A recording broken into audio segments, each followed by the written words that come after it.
Hello friends, പുതിയൊരു വീഡിയോയിലേക്ക് എല്ലാ കൂട്ടുകാർക്കും സ്വാഗതം. അങ്ങനെ ഭാസ്കരനാണെങ്കിൽ സുഭാഷിൻ്റെ അടുത്ത് വഴക്ക് പറഞ്ഞുകൊണ്ടിരിക്കുകയാണ്. ഭാസ്കരൻ്റെ മൂത്ത മോൻ വായിൽ വിരലിട്ടാൽ പോലും കടിക്കില്ലെന്നാണ് പലരും പറയുന്നത്.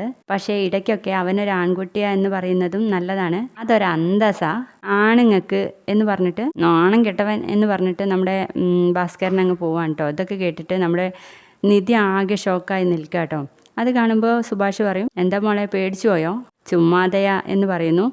അപ്പോൾ അടുത്തുണ്ടായിരുന്ന നിതീഷ് പറയുന്നുണ്ട്, എൻ്റെ സുഭാഷേട്ടൻ്റെ സൗണ്ട് ഇത്രയൊക്കെ പൊന്തുവോ, ഞാനേ ആദ്യമായിട്ട് കേൾക്കുക എന്ന് നിധിയെ നോക്കി പറയുന്നു. അപ്പോൾ ഈ നിതീഷിൻ്റെ വർത്താനം കൂടെ കേൾക്കുമ്പോൾ ഹരീഷും സുധീഷും ആ വാതിൽക്കൽ തന്നെ ഉണ്ടാവേ. എൻ്റെ സുഭാഷേട്ടാ, ഈ വീറും വാശിയും മിനിയാന്ന് രാത്രിയാണ് കാണിച്ചതെങ്കിൽ സുനന്ദ ഇവിടെ ഉണ്ടാവുമായിരുന്നു, വിരുന്ന് നമുക്ക് വേറെ നടത്തായിരുന്നു എന്ന് പറയുമ്പം, ഡാ, സുനന്ദയുടെ വിവാഹം കഴിഞ്ഞു, ഇനി ആരും അതേക്കുറിച്ച് സംസാരിക്കണ്ട എന്ന് പറയുന്നു കേട്ടോ നമ്മുടെ സുഭാഷ്. എന്നിട്ട് നിതീഷിൻ്റെ അടുത്ത് പറയും, എടാ, നിന്നോട് ഞാനൊരു കാര്യം പറഞ്ഞില്ലായിരുന്നോ? അതെ സുഭാഷ് ചേട്ടാ, ഞാനിപ്പോൾ പോവാം എന്ന് പറഞ്ഞിട്ട് നിതീഷ് അങ്ങ് പോവാ. എന്നിട്ട് സുധീഷിനോട് പറയും, മൂഡ് അത്ര ശരിയല്ല എന്ന് പറഞ്ഞിട്ടാണ് കേട്ടോ നിതീഷ് പോകുന്നത്. പിന്നെയും നിധി അവിടെ സ്റ്റക്കായി നിൽക്കുന്നത് കാണുമ്പോൾ, മോളെ ചുമ്മാതയാ എന്ന് പറഞ്ഞ് കണ്ണിറുക്കി കാണിച്ചു കൊടുക്കുന്നുണ്ട്. അപ്പോൾ നിധിയും അവിടെ നിന്ന് പോവാണേ. പിന്നീട് കാണിക്കുന്നത് സുനന്ദയുടെ വീടാണ്. സുനന്ദയുടെ അച്ഛനാണെങ്കിൽ കുറച്ച് സാധനങ്ങളൊക്കെ ആയിട്ട് ഗംഗാധരനെയും കൂട്ടിയിട്ടാണ് കേട്ടോ വരുന്നത്. ലളിത ഇതെടുത്തു വെച്ചേക്ക്, അവർ പോകുമ്പോൾ കൊടുത്തു വിടാം എന്ന് പറയുന്നു. പിന്നെ അശ്വിൻ്റെ വീട്ടുകാർ നാളെ 9 മണിക്ക് മുൻപേ ഇവിടെ എത്തും, അവർക്ക് ഉച്ചയ്ക്ക് ഊണിന് മുന്നേ തിരിച്ചു പോകണം എന്നാ പറയുന്നതെന്ന് പറയുമ്പോൾ ഗംഗാധരൻ പറയുന്നുണ്ട് അവർക്കുള്ള ഭക്ഷണം ഏതൊരു ഹോട്ടലിൽ ഏൽപ്പിക്കാന്ന്. അപ്പോൾ ലളിത പറയുന്നുണ്ട്, അയ്യോ, ഹോട്ടലിലെ ഭക്ഷണത്തിന് അതിൻ്റെതായിട്ടുള്ള രുചി എപ്പോഴും കാണും, 10-25 ആൾക്കാർക്കുള്ള ഫുഡ് ഞാനും ഉണ്ടാക്കാം എന്ന് പറയുമ്പോൾ സുനന്ദയുടെ അച്ഛൻ പറയുന്നുണ്ട്, 10-25 ആളുകളൊന്നും ഉണ്ടാവില്ല, അവൻ്റെ അച്ഛനും അമ്മയും ചിലപ്പോൾ അമ്മായിയും കാണും, പിന്നെ നമ്മളും എന്ന് പറയുമ്പോൾ അത്രേ ഉള്ളൂ എന്ന് ചോദിക്കാൻ കേട്ടോ ലളിത. പിന്നീട് സുനന്ദയുടെ അച്ഛൻ ചോദിക്കുന്നുണ്ട്, അവൾ എവിടെയെന്ന്. അവൾ അകത്തുണ്ട് എന്ന് പറയുമ്പോൾ ലളിത പറയും, അവൾ ഇന്നലെ ആ വീട്ടിൽ പോയതിന് ശേഷം എനിക്ക് നെഞ്ചിടിപ്പ് കൂടിയിട്ടേ ഉള്ളൂ എന്ന് പറയുമ്പോൾ സുനന്ദയുടെ അച്ഛനും പറയുന്നുണ്ട്, എനിക്കും അങ്ങനെ തന്നെ, അവൾ എന്തായാലും ഇവിടെ നിന്ന് ഗൾഫിലേക്ക് വന്നാൽ മാത്രമേ എനിക്ക് സമാധാനമുള്ളൂ എന്ന് പറയുന്നു. അപ്പോഴേക്കും സുനന്ദ ഉള്ളിൽ നിന്ന് പുറത്തേക്ക് വരുന്നു. അപ്പോൾ സുനന്ദയാണെങ്കിൽ മാറ്റിയിട്ടൊക്കെയാണ് വരുന്നത്. അത് കാണുമ്പോൾ ലളിത ചോദിക്കും, മോളെ, നിന്നെ അവർ കൊണ്ടുപോകാൻ നാളെയല്ലേ വരുന്നത്, ഇന്നേ നീ എന്തിനാ മാറ്റി നിൽക്കുന്നതെന്ന് ചോദിക്കുമ്പോൾ ഒന്നും മിണ്ടുന്നില്ല കേട്ടോ. അന്നേരം ലളിത പറയുന്നുണ്ട്, ധനേട്ടാ, ഒരു പെൺകുട്ടിയെ കല്യാണം കഴിച്ചു വിടുമ്പോഴേ അവൾക്ക് ഭയങ്കര സങ്കടമായിരിക്കും, ഇവൾക്ക് അതൊന്നും ഇല്ല. അതെന്താ മോളെ, ഞങ്ങളെ വിട്ടുപിരിയാൻ നിനക്ക് വിഷമമില്ലേ എന്ന് ചോദിക്കുമ്പോൾ നമ്മുടെ സുനന്ദ പറയുന്നുണ്ട്, നിങ്ങൾ തന്നെ ആലോചിച്ച് കണ്ടുപിടിച്ച ബന്ധമല്ലേ, നല്ലൊരു സ്ഥലമായിരിക്കല്ലോ, അങ്ങോട്ട് തന്നെയല്ലേ ഞാൻ പോകുന്നത്, പിന്നെ എന്തിനാ വിഷമിക്കുന്നതെന്ന് ചോദിക്കുമ്പോൾ ലളിത ആകെ ഞെട്ടിപ്പോവാണ് കേട്ടോ. എന്നിട്ട് സുനന്ദ പറയുന്നുണ്ട്, ഞാൻ നാളെ രാവിലെ പോവാനല്ല ഇപ്പൊ മാറ്റി നിൽക്കുന്നത്, ഞാനും അച്ഛനും കൂടെ വേറൊരു സ്ഥലത്തേക്ക് പോവാന്ന് പറയുമ്പോൾ അമ്പലത്തിലേക്ക് ആയിരിക്കില്ലേ എന്ന് ചോദിക്കട്ടോ സുനന്ദയുടെ അച്ഛൻ. എങ്കിൽ പിന്നെ ഞങ്ങളും കൂടെ വരാന്ന് പറയുമ്പോൾ, നിങ്ങൾ വരേണ്ട കാര്യമൊന്നുമല്ല, ഞങ്ങൾ അമ്പലത്തിലേക്കും അല്ല പോകുന്നത്, ഞാൻ പോകുന്നത് ഭാസ്കരമാമൻ്റെ വീട്ടിലേക്കാന്ന് പറയുമ്പോൾ ഇവർ മുഖമൊക്കെ ആകെ മാറുകയാണ് കേട്ടോ.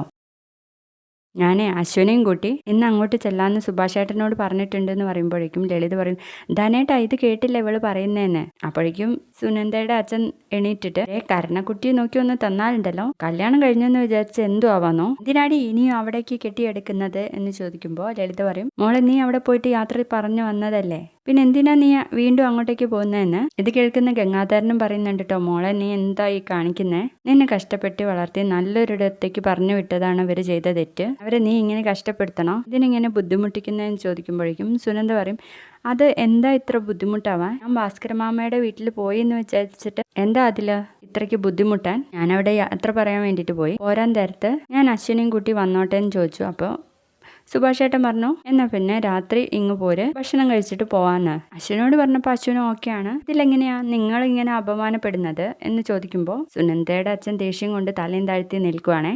ആഹാ, അതിനിടയ്ക്ക് അവനോട് ഈ കാര്യങ്ങളൊക്കെ പറഞ്ഞോ എന്ന് ചോദിക്കുമ്പോൾ സുനന്ദയുടെ അച്ഛൻ പറയുന്നുണ്ട്, നീ ഒന്ന് പതുക്കെ പറയടി, അവൻ കേൾക്കുമെന്ന്. ഇത് കേൾക്കുമ്പോൾ സുനന്ദ പറയും, നിങ്ങൾ എന്താ കരുതിയേ, ഞാൻ എൻ്റെ ഭർത്താവിൻ്റെ കൂടെയല്ലേ സുഭാഷേട്ടൻ്റെ വീട്ടിലേക്ക് പോകുന്നത്, ഇവിടെ പോയി കഴിഞ്ഞ് നാളെ രാവിലെ ഞാൻ അശ്വിൻ്റെ വീട്ടിലേക്ക് പോകും, നിങ്ങൾ വിചാരിച്ചോ ഞങ്ങൾ ഇന്ന് പോകുമ്പോൾ തന്നെ സുഭാഷേട്ടൻ്റെ കൂടെ ഞാൻ ഒളിച്ചോടുന്ന്, നിങ്ങളത് വിചാരിച്ച് കാണും, പക്ഷേ ഞാൻ അത്തരക്കാരിയല്ല, സുഭാഷേട്ടൻ ഞങ്ങളെ വിരുന്നിന് വിളിച്ചു, ഞങ്ങൾ രണ്ടുപേരും പോകുന്നു, അത് നിങ്ങൾ നാണം കെടേണ്ട കാര്യമൊന്നുമില്ല എന്ന് പറയുമ്പോഴേക്കും അശ്വിൻ പുറത്തേക്ക് വരികയാണ് കേട്ടോ. അപ്പോൾ അശ്വിൻ സുനന്ദയുടെ മുഖത്ത് നോക്കിയിട്ട് പോകാം എന്ന് പറയുമ്പോൾ, ഞാൻ ഇവരോട് സുഭാഷേട്ടൻ്റെ വീട്ടിൽ പോകുന്നത് പറയായിരുന്നു, ഉടനെ പൊക്കള അമ്മയും അച്ഛനും പറഞ്ഞു എന്ന് പറയുമ്പോൾ ഇവരുടെ മുഖം അങ്ങ് മാറുകയാണ് കേട്ടോ. അപ്പോഴേക്കും അച്ഛനൊരു കോള് വരുന്നു, അങ്ങ് പോവാണ് കേട്ടോ. അപ്പോഴേക്കും സുനന്ദയുടെ അമ്മയും അച്ഛനും കൂടി, എടി നാണം കെട്ടവളെ, ഞങ്ങളെ അവൻ്റെ മുന്നിൽ നാണം കെടുത്തുന്നോ നീ എന്നൊക്കെ പറയുമ്പോൾ സുനന്ദയ്ക്ക് ദേഷ്യം പിടിച്ച് പറയും,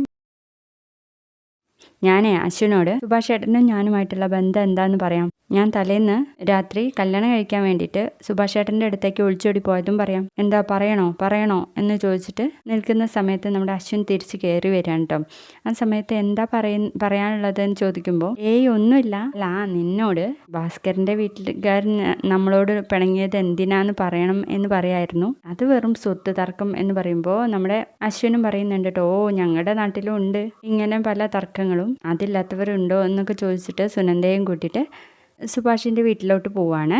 പിന്നീട് കാണിക്കുന്നത് നമ്മുടെ സുഭാഷിൻ്റെ വീടാണ്. സുഭാഷ് ആണെങ്കിൽ എല്ലാം ഉണ്ടാക്കി വെച്ചൊക്കെ ഒന്ന് നോക്കുന്ന സമയത്ത് നിധി അങ്ങോട്ടേക്ക് ചെല്ലുക. എല്ലാം റെഡി ആയില്ലേ സുഭാഷ് ഏട്ടാ എന്ന് ചോദിക്കുമ്പോൾ നമുക്ക് അവിടെ ഒന്ന് തുടച്ചാലോ എന്ന് ചോദിക്കും. അപ്പോൾ നിധി പറയും ഞാൻ തുടച്ചോളാന്ന്. അത് വേണ്ട മോളെ ഞാൻ തുടച്ചോളാം എന്ന് പറഞ്ഞിട്ട് അങ്ങ് ചെന്ന് തുടയ്ക്കുന്ന സമയത്ത് സുഭാഷ് ഏട്ടാ എന്നുള്ള വിളി വരും കേട്ടോ. അതും അടുക്കള വശത്ത് നിന്നാണ് വരുന്നത്. അത് കേൾക്കുമ്പോൾ നിധിയെ നോക്കുന്ന സമയത്ത് സുധീഷ് പറയും ഇവിടെ നിന്നല്ല, അടുക്കള വശത്ത് നിന്നാ. സുനന്ദയ്ക്ക് ഇപ്പോഴും പഴയതൊന്നും മറക്കാൻ പറ്റിയിട്ടില്ല എന്ന് പറയുന്നു. അങ്ങനെ സുഭാഷ് പോയി വാതിൽ തുറക്കുമ്പോൾ ഇവർ രണ്ടുപേരായിരിക്കും. നീ എന്താ പുറകുവശത്ത് കൂടെ വന്നത്, മുന്നിലൂടെ വരണ്ടേ, പോയി ചുറ്റി വാ എന്ന് പറഞ്ഞിട്ട് വാതിൽ അടയ്ക്കുകയാണ് കേട്ടോ. അപ്പോൾ അശ്വിൻ ചോദിക്കുന്നുണ്ട് ആരെങ്കിലും ഒരു വീട്ടിലേക്ക് വരുമ്പോൾ പിറകുവശത്ത് കൂടെ ചെല്ലുമെന്ന്. അപ്പോൾ നമ്മുടെ സുനന്ദ പറയും അതെ, ഞാൻ വീട്ടുകാരെ കാണാതെ ഇവരെയൊക്കെ കാണാൻ വന്നത് പിറകുവശത്ത് കൂടെയാണ്, അതുകൊണ്ടാ സോറി കേട്ടോ എന്ന്. അതൊന്നും കുഴപ്പമില്ല എന്ന് പറഞ്ഞിട്ട് അവർ അകത്തേക്ക് കയറാൻ വേണ്ടി നിൽക്കുമ്പോഴേക്കും ഭാസ്കരൻ അവിടെ ഇരുന്ന് സിഗരറ്റ് വലിക്കായിരിക്കും കേട്ടോ. ഇവർ കണ്ടതും വേഗം അപ്പുറത്ത് പോയി ഇരിക്കുകയാണ്. അപ്പോൾ എല്ലാവരും വന്നിട്ട് കയറാൻ വേണ്ടി പറയുന്നു. അപ്പോൾ അശ്വിൻ നേരെ നോക്കുന്നത് ഭാസ്കരൻ്റെ മുഖത്തേക്കായിരിക്കും കേട്ടോ. അപ്പം നിധി പറയും അച്ഛാ ഒന്ന് വിളിക്കാൻ വേണ്ടിയിട്ട് പറയുന്നുണ്ട്. അവസാനം എണീറ്റ് വന്നിട്ട് കയറാൻ വേണ്ടി പറയാണ്. അങ്ങനെ കയറിയിട്ട് 2 ചെയറൊക്കെ ഇട്ടുകൊടുത്ത് അവിടെ ഇരുത്താണ് കേട്ടോ വരെ. ആ സമയത്ത് സുഭാഷ് പറയുന്നുണ്ട് കുടിക്കാൻ ഞാൻ എന്തെങ്കിലും എടുത്തിട്ട് വരാന്നേ. അപ്പോൾ നമ്മുടെ നിധി പറയും ഭക്ഷണം കഴിച്ചാലോ, 8 മണി ആയില്ലേ, ഭക്ഷണം എടുക്കുക സുഭാഷ് ഏട്ടാ എന്ന് പറയുമ്പോൾ സുഭാഷ് ചോദിക്കും അശ്വിന് നിലത്ത് ഇരുന്ന് കഴിക്കാൻ ബുദ്ധിമുട്ടൊന്നും ഇല്ലല്ലോ എന്ന്.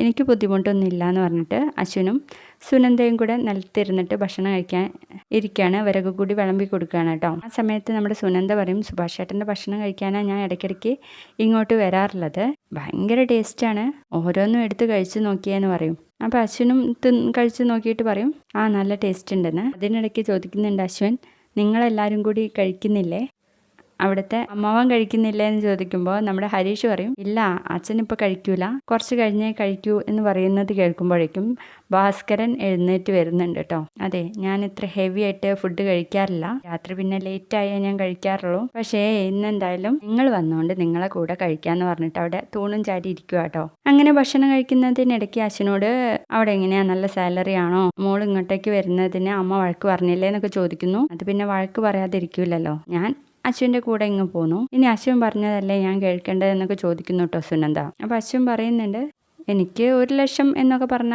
സാലറി കുറവാണ്, അതിനേക്കാൾ കൂടുതലാണ് സാലറി, പിന്നെ അവിടെ ഒരു വീട് എടുക്കണം എന്ന് ആലോചിക്കുന്നുണ്ട്, എങ്കിലേ സുനന്ദയെ അങ്ങോട്ട് കൊണ്ടുപോകാൻ പറ്റുള്ളൂ, പിന്നെ പാസ്പോർട്ടൊക്കെ ശരിയാക്കാനുണ്ട് എന്നൊക്കെ പറയുമ്പോൾ നമ്മുടെ സുഭാഷിന് സന്തോഷമാവാണ് കേട്ടോ. നല്ലൊരു കുടുംബത്തിലേക്കാണല്ലോ നമ്മുടെ സുനന്ദ പോയിട്ടുള്ളത് എന്നോർത്ത്. അതോടുകൂടി ഇന്നത്തെ എപ്പിസോഡ് കഴിയണേ. വീഡിയോ ഇഷ്ടപ്പെട്ടാൽ തീർച്ചയായും ലൈക്ക് ചെയ്തൊന്ന് സപ്പോർട്ട് ചെയ്യണേ. ബൈ.